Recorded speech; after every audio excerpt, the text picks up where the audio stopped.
औज़ुबिल्लाहिमिनश्शैतानिर्रजीम बिस्मिल्लाहिर्रहमानिर्रहीम। अस्सलामुअलैकुम students, I am Nasir Ilyas और आप देख रहे हैं मैथ्स विद नसीर इलियास। अगर आपने अभी तक मेरा यूट्यूब चैनल सब्सक्राइब नहीं किया तो काइंडली यूट्यूब पे जाएं, वहाँ पे लिखे मैथ्स विद नसीर इलियास। अगर आप मेरा सिर्फ नाम ही लिखेंगे तो आपके सामने मेरा चैनल आ जाएगा, तो उसके नीचे लिखा होगा सब्सक्राइब, वहाँ पर आप क्लिक कर दें, बेल आइकन ऑन कर दें। इसका फ़ायदा आपको क्या होगा कि ये मेरा चैनल आपके पास सेव हो जाएगा, तो कल को आपको कोई वीडियो देखना चाहें तो आप वो फौरी तौर पर वहाँ से देख सकते हैं। हर क्लास की प्लेलिस्ट बनी है, उस प्लेलिस्ट में हर क्लास के लेक्चर्स पड़े हुए हैं, तो आप जिस क्लास के चाहें लेक्चर सुन सकते हैं और घर बैठे ही एजुकेशन हासिल कर सकते हैं। तो आज का जो हमारा टॉपिक है वो है जी कंपाउंड इंटरेस्ट। इससे पहले थोड़ा सा लास्ट लेक्चर में हमने पढ़ा था, वो थोड़ा सा रिवाइज करवा दूंगा। वो हमने पढ़ा थी सिंपल इंटरेस्ट। सिंपल इंटरेस्ट में आपने कंप्लीटली यानी कि टोटल सॉल्व किया था, जिसमें सिंपल इंटरेस्ट आप निकालते थे, प्रिंसिपल अमाउंट वगैरह या निकालते थे आप। तो इसमें आप कंपाउंड इंटरेस्ट फाइंड करेंगे। इन दोनों में फ़र्क क्या है? दोनों में फ़र्क ये है कि जो सिंपल इंटरेस्ट होता है उसमें आप हर साल प्रिंसिपल अमाउंट के ऊपर इंटरेस्ट देते हैं, यानी कि आपने पहले साल अगर 1000 दिया तो दूसरे साल भी 1000 देंगे, तीसरे साल भी 1000 इंटरेस्ट देंगे। यानी कि जो आपका इंटरेस्ट है वो चेंज नहीं होता है। जो सादा मुनाफा है वो आपने हर साल एक ही रहता है। तो वो था सिंपल इंटरेस्ट। तो अब आप इस लेक्चर में पढ़ेंगे जी कंपाउंड इंटरेस्ट। अब सिंपल में और कंपाउंड में क्या फर्क है? तो जो कंपाउंड इंटरेस्ट होता है इसमें आप हर साल जो है वो बढ़ाकर इंटरेस्ट देते हैं। वो कैसे? फर्ज करिए आपने 3 या 4 साल के लिए इंटरेस्ट लिया है, जो पहले साल का इंटरेस्ट होगा वो कम होगा दूसरे साल से, यानी कि जो दूसरे साल का इंटरेस्ट आएगा वो पहले की निस्बत से ज्यादा आएगा। इसकी वजह क्या होती है?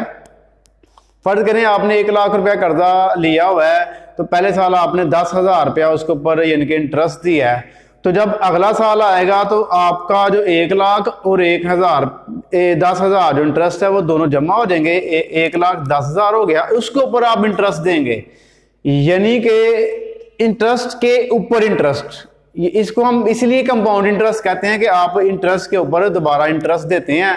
तो ज्यादातर जो इंटरेस्ट का सिस्टम चल रहा है ना बैंकों में या पाकिस्तान ने IMF से कर्जा लिया हुआ, तो वो इंटरेस्ट के ऊपर इंटरेस्ट ही है, ज्यादातर कंपाउंड इंटरेस्ट ही चलता है। तो ये फर्क है सिंपल इंटरेस्ट में। फिर दोबारा सुन लें, सिंपल इंटरेस्ट में आप हर साल एक ही इंटरेस्ट देते हैं, जबकि कंपाउंड इंटरेस्ट में आप इंटरेस्ट के ऊपर दोबारा इंटरेस्ट देते हैं। जो आपने एक दफा इंटरेस्ट आ गया वो आपकी अमाउंट में जमा, जो आपका प्रिंसिपल है उसमें जमा हो जाता है। फिर आप अगले साल उसके इंटरेस्ट जो आया होगा उसके ऊपर फिर दोबारा इंटरेस्ट देंगे। इस तरह अगले साल का इंटरेस्ट भी इसमें जमा हो जाएगा, फिर उसके ऊपर फिर दोबारा इंटरेस्ट देंगे। सिंपल इंटरेस्ट जो होता है वो थोड़ा होता है, कंपाउंड इंटरेस्ट हमेशा ज्यादा ही आता है। तो इसका फार्मूला देखते हैं जी। जो बैंक्स वगैरह या दूसरे माली इदारा जाते हैं जो कंपाउंड इंटरेस्ट पे यानी कि कर्जे वगैरह देते हैं या लेते हैं, तो वो किस हिसाब से इंटरेस्ट कैलकुलेट करते हैं, आइए देखते हैं जी फार्मूला इसका।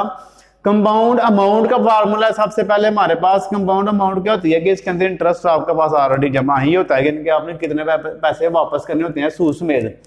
Principal multiply 1 plus I divide 100। P का मतलब प्रिंसिपल हो गया, 1 आपका ऐसे आ गया, प्लस I का मतलब इंटरेस्ट रेट हो गया, डिवाइड 100 पे कर देना। ये इसी का यानी कि रेट है, परसेंटेज का 100 नीचे आ गया। N जो है ये नंबर ऑफ ईयर्स है, यानी कि कितने साल के लिए आपने कर्जा लिया है।